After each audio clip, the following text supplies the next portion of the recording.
This is the new Audi A4 Facelift, and we will show you a nice variation of the S4 sedan, the A4 Avant and the A4 Allroad.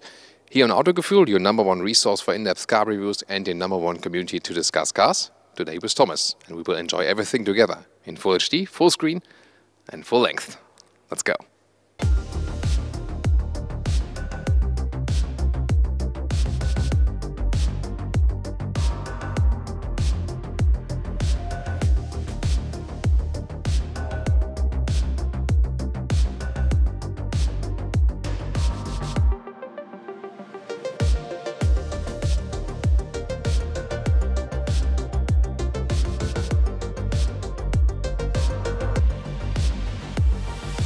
The new front here of the A4 is definitely flatter, and also the grille has become even wider. Now it is a trend. This one here is the S4, the sporty version.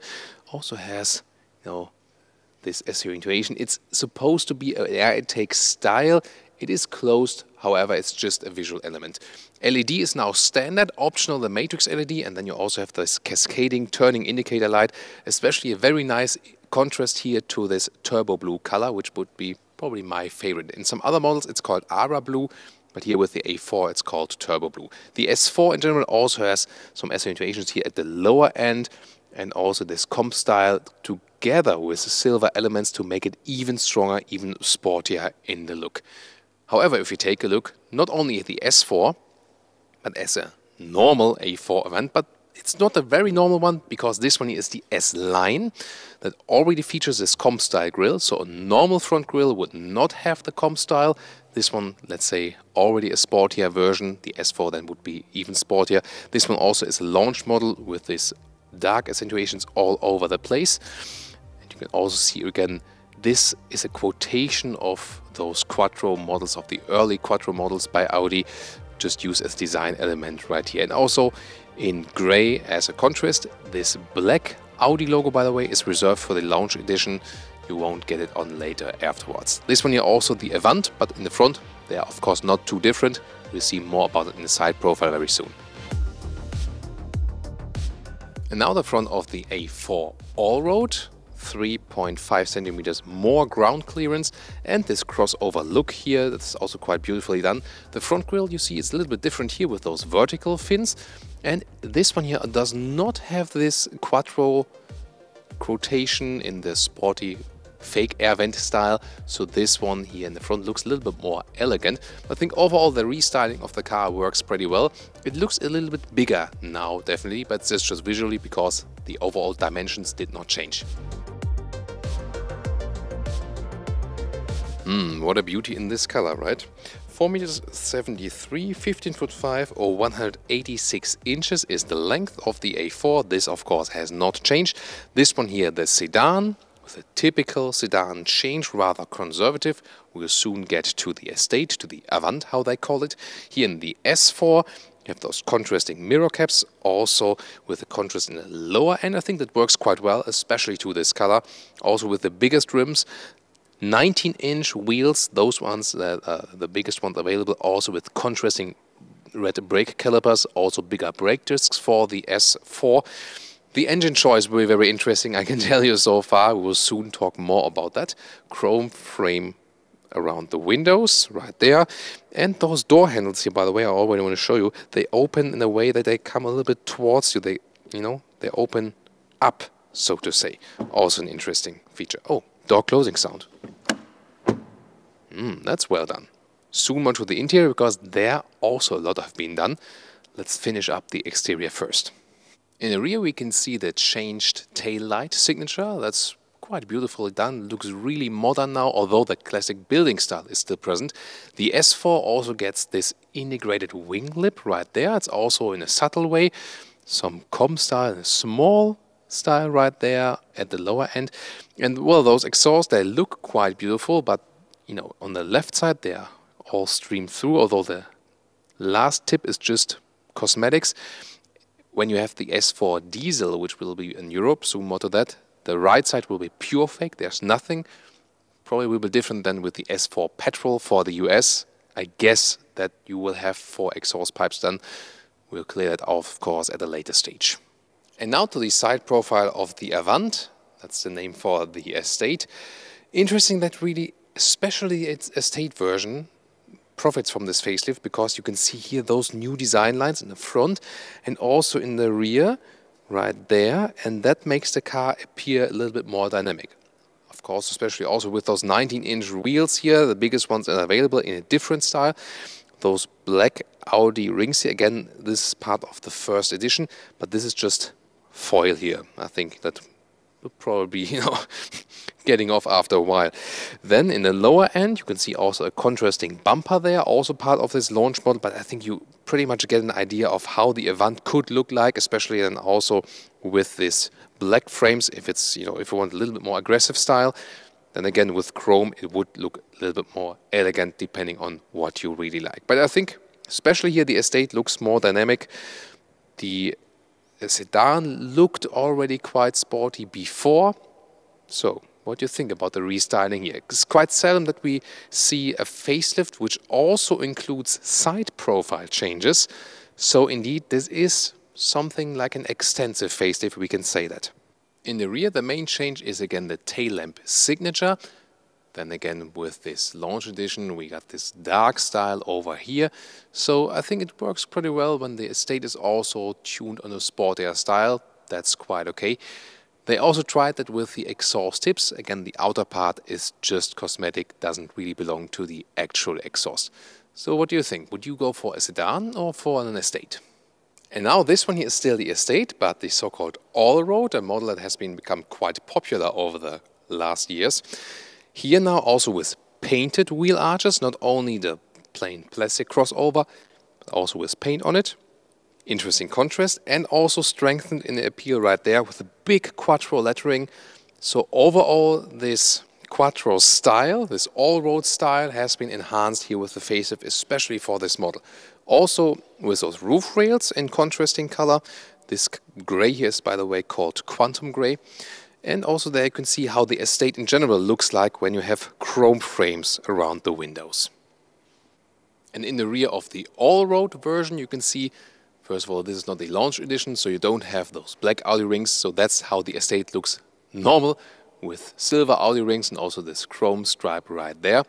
It's just that the Allroad then has this different lower bumper, again with a matte grey style and lower end.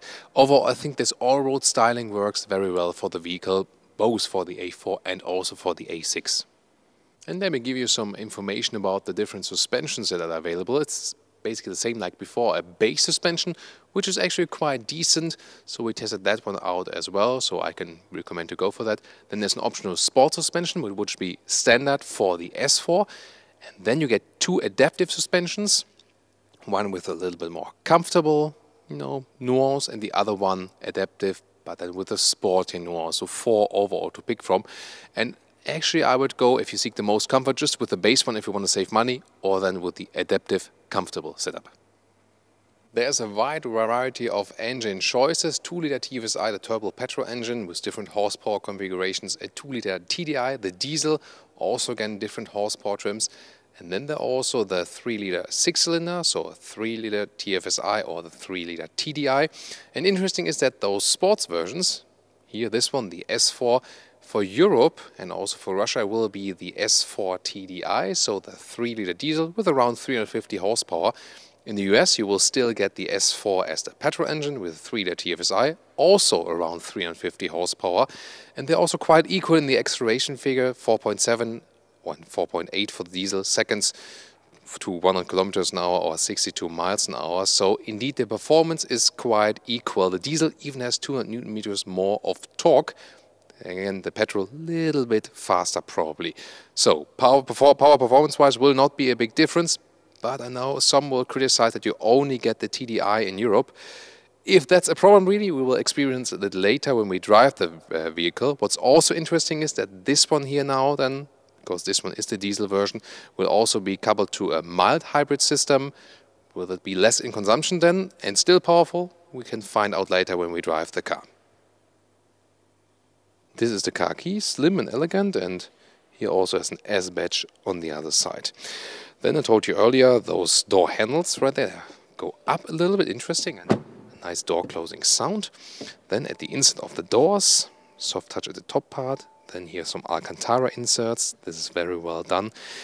This one here, the S4, also comes now, if you like, with those carbon fiber inlets. It's a new sporty style with the facelift. Then flat and bottom steering wheel, sporty style for the S right there. You can already see some of the new infotainment system. We'll soon go in detail to that because this is actually what's really new. The seats, different form available. Base seats also with fabric choices. Also Alcantara is possible or some fabric mix. Those ones here optional animal skin equipment with the S sport seats. There are also normal sport seats available with separated head restraints. Those ones here have this quilted function or quilted structure. It looks pretty cool, but I can tell you I tested it across the Alps with Audi in 2013, where I was sitting in an S7 for a very long time with those quilted seats, and it really gets uncomfortable over a while. So indeed, visually very nice, but the function, rather go with base sport seats. Now let's get inside. And what do I like about mid-size vehicles? Well, they are not too long on the exterior, especially important for European roads, but still you get some decent comfort on the interior and also a lot of features, and you feel something of a difference to a compact vehicle, especially if you're a taller person. I'm 1m86 or 6'1". Needs a lot of headroom, no problem. Will be a little bit less if you pick a panoramic roof, but it will still work. Those sport seats here, again, if you want more comfort, go for the base sport seats or for a base seat. Those ones here are the sporty seats, so to say, with the electric control as well. And you also have, here, for example, lumbar support, and you can also change the seat massage functions. It also appears in the screen then. So, and that's also one of the new luxury features. Steering wheel control is in this case here a manual, but it's a very nice function that works very easily. See here also just with one hand. And I think you can really find a good comfortable position that hasn't changed with the facelift. So more is definitely being done with all the infotainment you see. Interior overview, well, what has changed? Of course, directly you see it, this new screen with the new software on it, 10.1 inch in size, and yeah, it is somewhat attached because it's a facelift, it's not a new model, it hasn't been planned with the model, so to say, but the advantage is, you don't have any control knobs anymore, but due to this attachment here, you can easily access it also while driving, so it's very close to the driver still. Telephone connection via Bluetooth or via Apple CarPlay or Android Auto, and Apple CarPlay is now also available wireless. Then I'm really a fan still of this climate unit, of the clicking sound and the metal knurled knobs. Really like that, also with the AC here that has this capacitive function that things change. So I really like the style here, and I think it's touchscreen while driving, yeah, you should try to avoid it and use, for example, the voice command. But again, as you can access it easily, I think it's still quite okay. On the left side, you either get analog instruments in two different versions, or this one here optional, the virtual cockpit. Soon more details to that. And overall, see compact steering wheel, and in the lower end you have another USB port, normal one, 12-volt power supply, adaptive cup holders which are also illuminated. Some cubby hole, which would be for the smokers version, optional also, automatic gearbox, and then an armrest where you then have an USB-C device, so they mix normal USB and USB-C, and also with an inductive charging pad for your smartphone. So here with the infotainment system, then also interesting to see when you have the adaptive suspension. You can see here in the driving modes, there will also be changed how the suspension reacts, and also the functionality of the automatic gearbox will turn the gears up higher, for example, when in dynamic mode. A helpful option is the head-up display, for example, for the current speed, the allowed speed, and also some assistance systems information and GPS routes can all be displayed right there in your line of sight, directly in your line of sight then. Well, getting in the rear is not too easy, the door doesn't open too wide. And we will soon, first of all, compare the sedan here to the Avant in the rear And also, here we got those sport seats with integrated head restraint, and we will compare them to the other seats if that's any different from the rear legroom. Here, it works to travel with 4 adults, and here some more space in front of my knees still left. That's still quite okay, even though it's not abundant of space. Also, headroom is still available even here in the sedan. Again, when you have not picked a panoramic roof. This will probably be a little bit better even in the Avant, we'll find out. The one thing that is not that comfortable here in the rear is that the rear bench folds a little bit backwards. They do that they still have some headroom left. But then again, it's not that comfortable on the long-term run. But, I mean, we're in the mid-size segment here. You can drive here considerably also as a rear passenger. Also Isofix at the outside seats each, and you can already flip the seats right there from here. We'll soon, of course, take a look how it looks like from the trunk. 2 more deals here to show you. So this middle armrest right here, also with some space underneath, or some cup holders for the kids, for example. And interesting, this new central unit, first of all, you can hardly sit in the middle seat right there. It's allowed, of course, but it's a very big middle tunnel right there. And then you have 2 charge ports, USB and another 12-volt power supply. And here, seat heating and also climate control for the rear. Again, just an option. You always have to pay attention that this car, the A4, does not exceed, like double the base price. That can easily happen. And now to the boot. Let's see. Well, it's a sedan, so the loading is, of course, somewhat limited, but not too bad right here. I also have a sample suitcase here. And, well, in a vertical way, it does still fit somewhat. You can see here, so also okay from height. Like this, that you can have a good imagination how much is fitting in there. And the measurements actually to the back seat, that would be about 1.10 m and about 1 meter in width right there. And I've already flipped half of the seat right there, so it's a 1/3, 2/3 split, but you have to do it from the rear as I've shown you, because from the rear compartment. Because here there's nothing you can actually do, just those additional hangers here for shopping bags or something. But here you can actually load through, and if I would then go, for example, to the co-driver seat, that would be about 180, 190 in meters. So in length, actually not that limited. Smaller limitation in height right here. And now to compare a different interior here. This is a matte wood finish, feels good, also looks good. I would go rather for this one. Really cool. This one here, the interior of the Allroad, but you can get this interior also for a normal A4. Here, for example, different seats and a different steering wheel. So those ones here are with the separated head restraint, the comfort seats. Very interesting. They have a little bit more wide open space, but still some shoulder support. No problem so at all. And you can see here, this would be the normal steering wheel, the non-sporty version, but it looks already sporty still, even though it doesn't have the flat bottom. And let me just take a seat right there and see how that one compares in comfort. And yeah, indeed, you can move around a little bit more freely. The base seats, they're even more open. I've seen that also in the customer vehicle. And this one here, again, would always be an optional seat. A little bit more support, but still it leaves you a little bit more room to move around. And also the surface is not that hard when you don't have so much stitching on it. That's very important. So I would rather advise you to go for those seats here. Everything else, headroom and so on, this is pretty much the same. I mean, the height will be a little bit different maybe. Also the steering wheel can be adjusted the same as the other one right there. But what about the rear compartment? How does it change here with the seats? And of course, how is it different in the estate? By the way, very good build quality, because even the rear door has soft touch here. We hardly see that. So at the inside of the doors, both front and rear, soft touch at the inside. Nice. And it is indeed as I expected, because those non-integrated head restraint seats, they have a gap here at the back part, and that then leaves you a little bit more legroom. Interesting. Also, the Avant has a little bit more headroom if you lean backwards, but indeed the difference is not that big. So the sedan has some reasonable headroom indeed. Again, a little bit better with the Avant, but it's both surely okay. So is it much different? Yeah, it's more about the seats you pick, how you feel when sitting here on the interior. Now we open the hatch here with the Avant. Doesn't make any difference if the Allroad version or not. 500 liters, this here, up to 1,500. We'll soon show you that. Have you seen that one, by the way? It's a great resolution here.